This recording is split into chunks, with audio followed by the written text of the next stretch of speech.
औज़ुबिल्लाहिमिनश्शैतानिर्रजीम बिस्मिल्लाहिर्रहमानिर्रहीम। आज हमने पढ़ना है बेटा हमारा ये LHV पार्ट फर्स्ट के जो लेक्चर है ये हमारी ऑब्स्टेटिक्स की मिडवाइफरी की बुक है, जिसके अंदर से पूरा कंप्लीट एक पेपर आता होता है। तो उसका आज हमने पढ़ना है, ये शॉर्ट नोट्स हैं पेज नंबर 61 से। कन्वेंशनल मेथड फॉर वुमेन, औरत के जो कन्वेंशनल तरीके हैं। कन्वेंशनल कहते हैं बेटा रस्मी जो तरीके हैं औरत के, ये हम चैप्टर पढ़ रहे थे, चैप्टर 18 ये है हमारा बेटा फैमिली प्लानिंग का। इसमें हमने ऐसे तरीके पढ़ने हैं जिसमें हमल को रोकना है। तो पिछले 2 या 3 लेक्चर उन्हीं उस पर गए हैं और मुख्तलिफ़ तरीके बताए गए हैं कि किस तरीके से हमल से बचा जा सकता है और फैमिली प्लानिंग की जा सकती है। तो फैमिली प्लानिंग के कन्वेंशनल मेथड पढ़ने हैं वुमेन के लिए। इसमें आ जाएगा विजाइनल केमिकल कंट्रासेप्टिव, ऐसी अशिया जो विजाइना के ज़रिए बॉडी में इंटर की जाती हैं और वो कंट्रासेप्टिव होती हैं, यानी कि हमल होने नहीं देती। ठीक है, ये स्पर्मिसाइड होती हैं। स्पर्मिसाइड मैंने कल भी अपने लेक्चर में बताया था, जहाँ साइड लग जाए लफ्ज़ वहाँ मरना होता है। तो स्पर्मिसाइड ऐसी अशिया जो स्पर्म को मार देंगी। मर्द का जो मादा तौलीद है उसमें स्पर्म होते हैं बेटा, तो उनको मारने वाली अद्विया स्पर्मिसाइड कहलाती हैं। जैसा कि सुसाइड, ख़ुद को मारना, ख़ुदकुशी करना। पेस्टिसाइड, पेस्ट को मारना यानी स्प्रे वगैरह। इंसेक्टिसाइड, इंसेक्ट हशरात को मारने वाली, कीड़े मकोड़ों को, जैसे वो टाइगर पाउडर मिलता है। तो ये वाली चीज़ें जो हैं स्पर्मिसाइड हैं। They are also called spermicide, इनको स्पर्मिसाइड कहते हैं, यानी कि ऐसी अद्विया जो स्पर्म को मार देंगी। And are made up of inert base, और इनको बनाया जाता है इनर्ट बेस पे, यानी कि अंदर दाखिल करने वाले मटीरियल्स के तौर पर, which physically block the sperm passage, जो कि तभी तौर पर स्पर्म के दाखिले को रोक देते हैं। And act as a spermicidal agent, और स्पर्म को मारने वाले एजेंट के तौर पे काम करते हैं। विच केमिकली डिस्ट्रॉय द स्पर्म, जो केमिकली जो है वो स्पर्म को मार देते हैं। यानी स्पर्म जब मर जाएंगे तो उनका एग से मिलाप ही नहीं होगा और बच्चा बनने की शुरुआत ही नहीं होगी।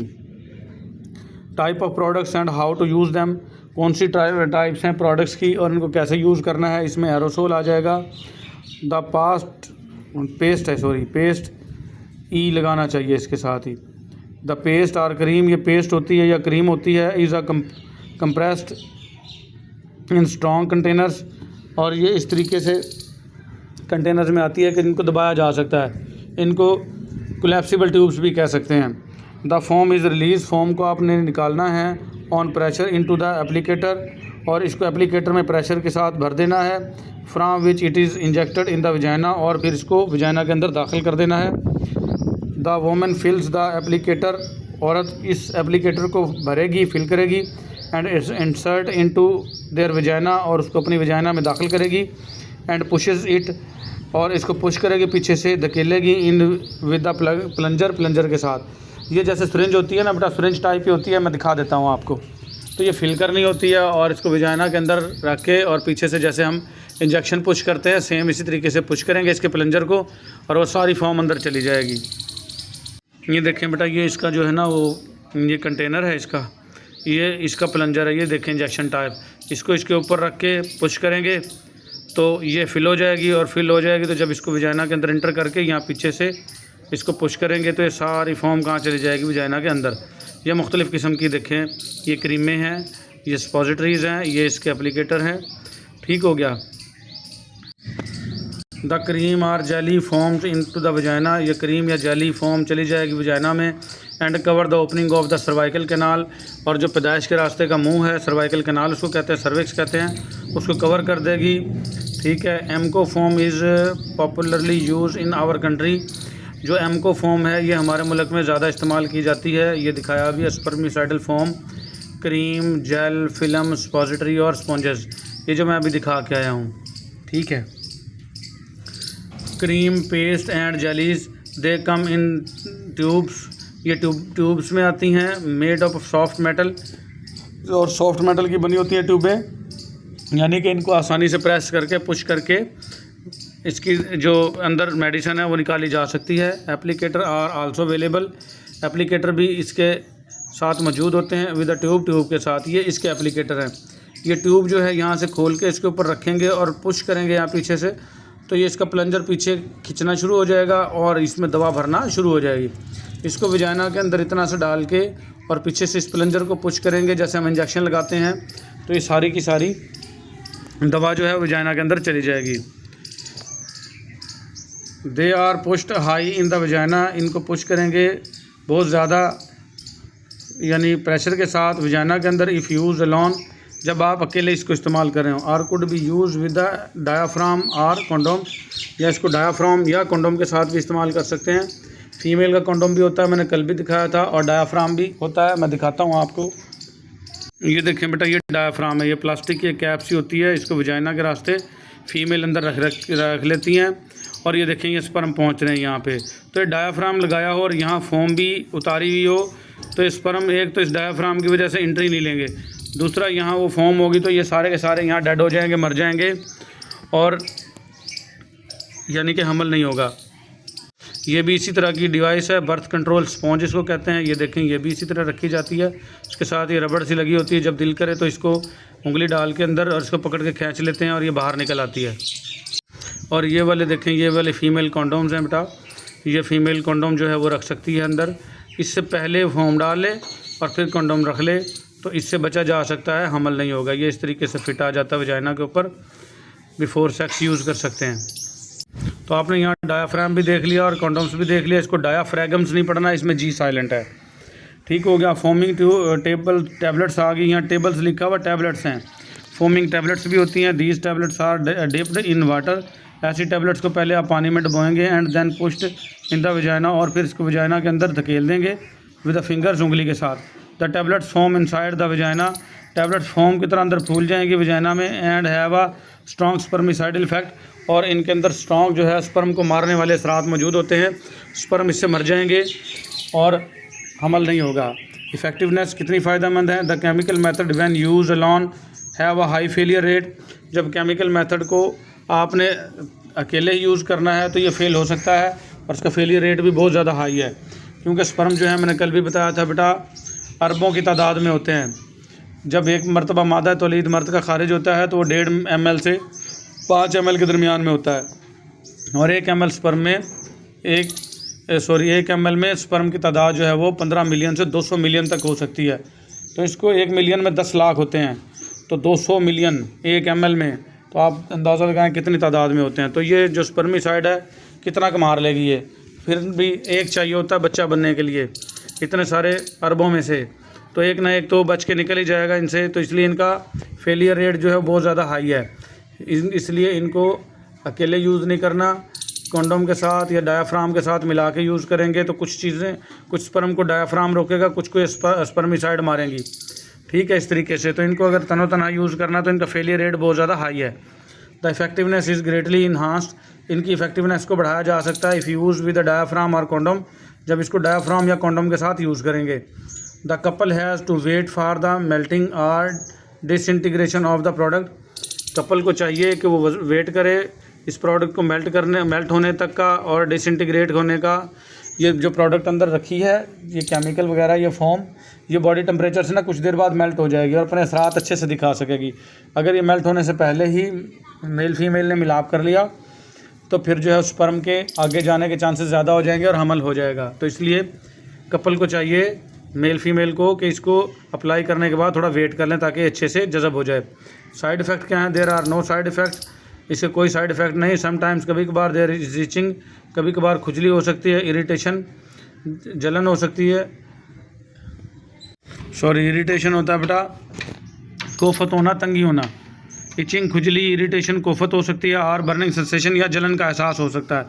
ऑफ द वजाइना में चेंज द मेथड, अगर ऐसा हो तो तरीक़ाकार तब्दील कर लें, और refer her to a doctor, या उसको डॉक्टर के पास रेफ़र करें कि डॉक्टर साहब इसने इस तरीके से यूज़ की थी और इसको जलन का एहसास हो रहा है। इंस्ट्रक्शन टू द क्लाइंट के लिए क्या इंस्ट्रक्शन है? क्लाइंट कहते हैं बेटा जो आपका, वैसे तो क्लाइंट ग्राहक को कहते हैं, लेकिन जो ये आपका पेशेंट होता है उसको क्लाइंट कहेंगे यहाँ पे। तो ये क्लाइंट जो है वो पेशेंट के मीनिंग में आएगा। The foam has to be use just before penetration of the male organ, foam जो है तभी आपने यूज़ करनी है जब मर्द का जो उज़्व तनासुल है, ऑर्गन है, वो दाखिल हो। पेनिट्रेशन का मतलब दाखिल होना, उससे पहले आपने फोम अंदर डालनी है। इन द वजाइना में the cream and jellies 2 to 3 minutes before coitus, ये जो क्रीम और जेलीज़ हैं 2 से 3 मिनट पहले आपने शहवत से डालनी है। कोइटस कहते हैं शहवत, यानी जब मिला आपकी शरीर ख्वाहिश हो तो उससे 2 से 3 मिनट पहले ये इंजेक्ट करनी है। द फोम टैबलेट्स, जो फोम वाली टैबलेट्स हैं जो पानी में भिगो के रखनी थी। एंड द स्पॉजिटरी भी होती हैं बेटा, इस तरह की बत्तियाँ सी बनी होती हैं जो बॉडी टेम्परेचर से मेल्ट हो जाती हैं। ठीक है, 5 to 10 मिनट्स बिफोर कोइटस। तो ये फोम टैबलेट्स और स्पॉजिटरीज 5 से 10 मिनट पहले रखनी है कोइटस से, यानी मिलाप से, शहबत से। While the plastic film about 30 minutes before coitus. और अगर प्लास्टिक फ़िल्म रखनी है तो वो 30 मिनट पहले रखनी है। तो ये मरूजियाँ बन सकती हैं कि फ़ोम कब डालनी है, फ़ौरन पहले। ठीक है, क्रीम और जेलीज़ 2 से 3 मिनट पहले, फ़ोम टैबलेट और स्पॉजिटरीज 5 से 10 मिनट पहले, और प्लास्टिक फ़िल्म तकरीबन आधा घंटा पहले कोइटस से ये आपने इंसर्ट करनी है। ये अच्छे से याद करनी मरूजियाँ। The use of products every time she has intercourse. और ये प्रोडक्ट्स का इस्तेमाल हर उस वक़्त करना है जब मिलाप की ख्वाहिश हो, इंटरकोर्स की। इंटरकोर्स कहते हैं मिलाप होना मेल फीमेल का।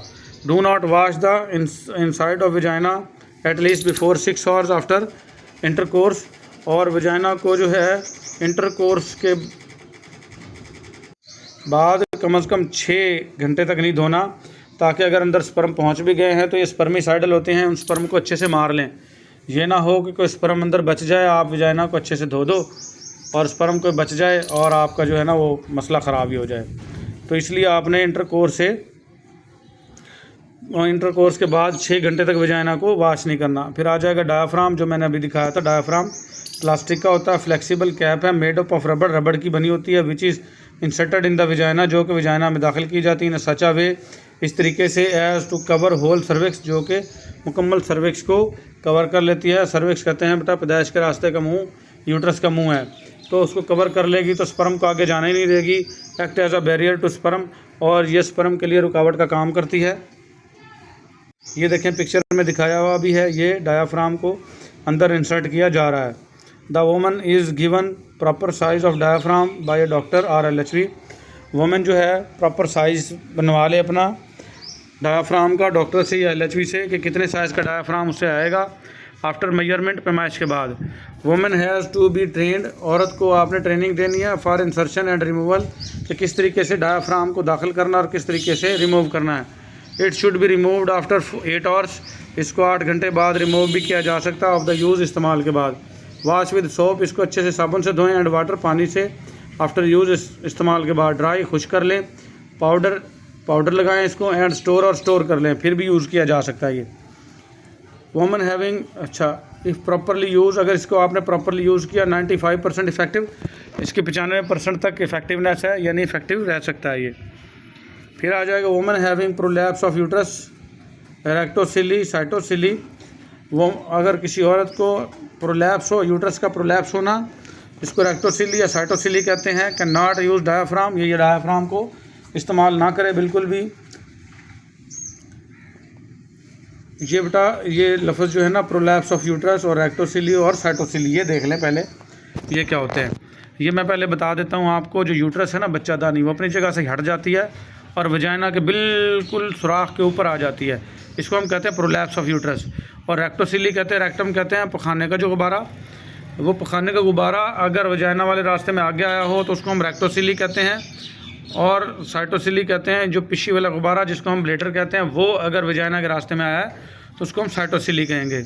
तो प्रोलैप्स ऑफ यूट्रस, रेक्टोसिली और साइटोसिली मैं दिखाता हूँ आपको। ये देखें बेटा, ये नॉर्मल वजाइना है, ये वाली नॉर्मल, और ये जो है, ये यूट्रस जो है अपनी जगह से हिल गई है, प्रोलैप्स हो गई और ये वजाइना के रास्ते में आ गई है। अगर ये हो यूट्रस प्रोलैप्स, तो फिर आप डायाफ्राम का यूज़ नहीं कर सकते। ये देखें, कहते हैं what is the uterine prolapse. Uterine prolapse क्या होता है? Uterine prolapse is a condition, uterine prolapse वो सूरत हाल है where the uterus slips from its normal position, जहाँ पर बच्चादानी अपनी नॉर्मल पोजीशन से स्लिप हो जाती है, and descends from the pelvic cavity, और पेल्विक कैविटी से नीचे आ जाती है इनटू द वजाइना, वजाइना में आ जाती है। तो यार डायाफ्राम लग ही नहीं सकता। ठीक है, ये देखें। फिर रेक्टोसिली और साइटोसिली देख लें। ये देखें इंट्रोसिली है, ये यानी कि ये नॉर्मल, ये समझ लें। ये यूट्राइन प्रोलैप्स है। ये देखें यूट्रस, इसको बच्चादानी को यहाँ होना चाहिए, लेकिन ये देखें वजाइना के रास्ते में आ गई है। और इसके अंदर देखें ये मसाना, ये सफ़ेद जो दिखा रखा है ये ब्लेडर है, मसाना जिसको कहते हैं। अब ये बड़ा होके और वजाइना के रास्ते को थोड़ा ब्लॉक कर रहा है, इसको कहते हैं साइटोसिली। ये अगर ब्लेडर ब्लॉक करे वजाइना के रास्ते को तो साइटोसिली। और ये देखें ये रेक्टम है, पखाने का सुराख, ये नॉर्मल है ये देखें। लेकिन अगर ये देखें इसने आके वजाइना के रास्ते को ब्लॉक कर दिया हुआ है, अगर ये ब्लॉक कर रहा हो तो इसको रेक्टोसिली कहते हैं। तो ऐसी सूरत हाल में रेक्टोसिली हो या साइटोसिली हो या वजाइनल प्रोलैप्स हो तो आप बिल्कुल भी इसका इस्तेमाल नहीं करेंगे किसका, डायाफ्राम का। फिर कहता है बेटा diaphragm has to be change, diaphragm change करना आफ्टर डिलीवरी, जब बच्चा पैदा हो जाए या लॉस ऑफ वेट, अगर वज़न कम हो रहा हो तो आपने डायाफ्राम चेंज कर देना है। इफ़ प्रॉपरली यूज़, अगर आपने अच्छे से यूज़ किया, diaphragm can be use for 2 to 3 years, diaphragm को 2 से 3 साल तक इस्तेमाल किया जा सकता है। फिर आ जाएगा बेटा आपका क्लिनिकल मेथड, वो हमने कन्वेंशनल मेथड पढ़े, अब हम पढ़ेंगे clinical method. Intra uterine cervical device है IUCD। तो सबसे पहले आप ये देख लें, ये कॉपर टी की तरह की होती है, ये देखें ये यूट्रस है, बच्चादानी है, और इंट्रा यूट्राइन यानी यूट्रस में रखी जाएगी, ये टी शेप की है, देखें ये, ठीक है। सर्वाइकल डिवाइस यानी सर्विक्स के ज़रिए रखी जाती है, ये सर्विक्स है, ये पैदाइश के रास्ते का मुंह सर्विक्स है, इसके ज़रिए ये रखी जाती है इंट्रा यूट्राइन सर्वाइकल डिवाइस, और इसको शॉर्ट में IUCD कहते हैं।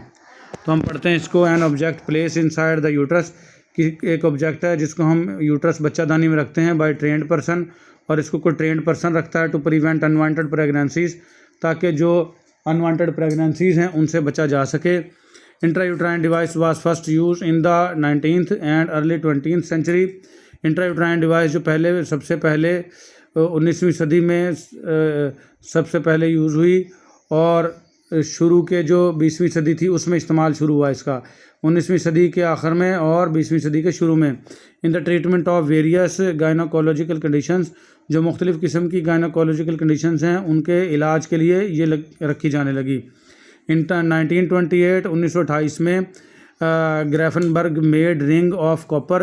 ग्रैफनबर्ग एक बेटा गायनोकोलॉजिस्ट था, उसने कॉपर का एक रिंग बनाया, कॉपर कहते हैं ये तांबे का, एंड सिल्वर का, फॉर प्रिवेंशन ऑफ कंसेप्शन, हमल से बचने के लिए। प्रेगनेंसी भी बेटा हमल होता है और कंसेप्शन भी हमल होता है। इन जापान में डॉक्टर ओटिए ने worked on a similar ring, doctor Ota ने भी सिमिलर रिंग पर काम किया। A large number of doctors oppose this method, बहुत सारे डॉक्टरों ने इसकी मुखालफत भी की, एंड दस इट्स यूज़ वाज डिसकंटिन्यूड, और फिर इसका जो इस्तेमाल है वो रोक दिया गया मुखालफत के बाद। इन अर्ली 1960, शुरू के 1960 में many scientists began to show interest again in this method, बहुत सारे साइंसदानों ने इसमें इंटरेस्ट दिखाना शुरू कर दिया दोबारा से। Devices of various shapes and size and materials were tried, मुख्तलिफ़ किस्म के शक्लों की, मुख्तलिफ़ साइज़ की और मटेरियल की बनी हुई डिवाइसेस जो हैं बनाई गई, उनको ट्राई किया गया, कोशिश की गई। एट प्रेजेंट, मौजूदा दौर में there are about 40 different forms of IUCD, तकरीबन 40 किस्म के IUCD की डिवाइसेस हैं यूज़ इन द वर्ल्ड, दुनिया में जो इस्तेमाल की जाती हैं। The IUCD was first introduce in Pakistan in 1963। Pakistan में ये जो है IUCD सबसे पहले 1963 में मुतारफ़ करवाई गई। ये सारे सन आपने याद रखने बेटा कि कब पाकिस्तान में आई, कब ये बैन हुई, कब दोबारा शुरू हुई, ठीक है। तो पाकिस्तान में 1963 में ये मुतारफ़ करवाई गई फॉर रिसर्च पर्पज़, रिसर्च के लिए, एंड लेटर, और बाद में it was included in the national population programme, और इसको नेशनल पॉपुलेशन प्रोग्राम में शामिल कर लिया गया। लिप्स लूप, ये कॉमनली यूज़ इन पाकिस्तान, ये पाकिस्तान में इस्तेमाल होती है। Copper T device also use in Pakistan, copper T भी इस्तेमाल होती है, आल्सो का मतलब होता है भी, ये भी पाकिस्तान में यूज़ होती है। रिपोर्टडली फीवर साइड इफ़ेक्ट्स, और इसके बहुत कम ही साइड इफ़ेक्ट्स हैं, but cost is much higher, लेकिन इसकी कॉस्ट थोड़ी ज़्यादा है, बिकॉज इट इज़ इम्पोर्टेड, क्योंकि ये इम्पोर्टेड है, यानी बाहर से दूसरे मुल्क से इम्पोर्ट की जाती है। ये टाइप A की है और ये टाइप D की है, ये इस तरीके से देख लें बेटा, ये लिप्स लूप हैं, ये लिप्स लूप हैं, और ये नीचे वाली जो है ये कॉपर टी है, ठीक है। Correct position IUCD inserted up to the top wall of the uterus, uterus यानी बच्चादानी की जो टॉप दीवार है, जिसको फंडस की दीवार कहते हैं, ये फंडस है। तो यहाँ पे प्रॉपर इसको इंसर्ट किया जाता है और ये जाके ना बेटा ये इन रास्तों को ब्लॉक कर देती है जो कि फ्लैपियन ट्यूब को रास्ते जाते हैं। फ्लैपियन ट्यूब से ही एग ने आना है और फ्लैपियन ट्यूब के अंदर ही जो फर्टिलाइजेशन होनी है, इधर से स्पर्म पहुंच जाते हैं मेल के और उधर से एग आ जाता है और दोनों के मिलाप से फर्टिलाइजेशन होती है। तो एक कॉपर टी स्पर्म को जाने से रोकती है और एग की उम्र तो सिर्फ 24 घंटे होती है, यानी एक दिन। तो अगर एक दिन उसको स्पर्म ना मिले तो उसकी वैसे ही डेथ हो जाती है एग की। जब एग ही चला गया तो स्पर्म जो है वो किसी काम के नहीं रहेंगे। तो ये था बेटा मोड ऑफ एक्शन क्या है इसका। Certain changes takes place in the inner lining, कुछ जो तब्दीलियां हैं इनर लाइनिंग में आ जाती हैं। जो अंदरूनी दीवारें हैं बेटा बच्चादानी की, उसमें कुछ तब्दीलियां आ जाती हैं। कॉल्ड द एंडोमेट्रियम, और अंदरूनी दीवार को क्या कहते हैं, एंडोमेट्रियम। ये बच्चादानी की 3 ही तहें होती हैं। ये अंदर वाली जो तह है ये एंडोमेट्रियम है बेटा, ये वाली। दरमियान वाली मायोमेट्रियम और ये पेरीमेट्रियम, ये बाहर वाली। ठीक हो गया। तो ये अंदर वाली जो है लाइनिंग जिसको एंडोमेट्रियम कहते हैं, उसमें कुछ तब्दीलियाँ आ जाती हैं in response to the presence of IUCD, क्योंकि इसके अंदर मौजूद होती है IUCD. These changes prevent conception, और ये तब्दीलियाँ जो हैं कंसेप्शन को रोकती हैं, यानी हमल होने को रोकती हैं। इफेक्टिवनेस, फ़ायदा कितना है इसका। The IUCDs are found to be about 94 to 96% effective in preventing pregnancy. कहता है आईओसीडी जो है इसको ये हमने देखा है कि 94 से 96% फ़ायदेमंद हैं हमल से बचने के लिए। द कॉपर टी है the slightly higher failure rate, copper T का थोड़ा सा जो है वो फेलियर रेट हाई है देन लिप्स लूप की निस्बत। This may be due to higher expulsion notice with copper T, क्योंकि हायर एक्सपल्जन्स देखा गया है, नोटिस किया गया है कॉपर टी होने के बावजूद। तो यानी कॉपर टी के मसले थोड़े से ज़्यादा हैं। और जो लिप्स लूप ऊपर वाला रिंग की तरह देखा है, जो सांप की तरह बना हुआ है छल्ला सा, उसके जो है वो साइड इफ़ेक्ट्स थोड़े कम हैं। तो problem in use of IUCD and their management, कि जो मसाइल आईओसीडी के इस्तेमाल से आती हैं और इनको कैसे मैनेज करना है, ये हम पढ़ेंगे कल अगले लेक्चर में। आज के लिए इतना ही। अल्लाह हाफिज़।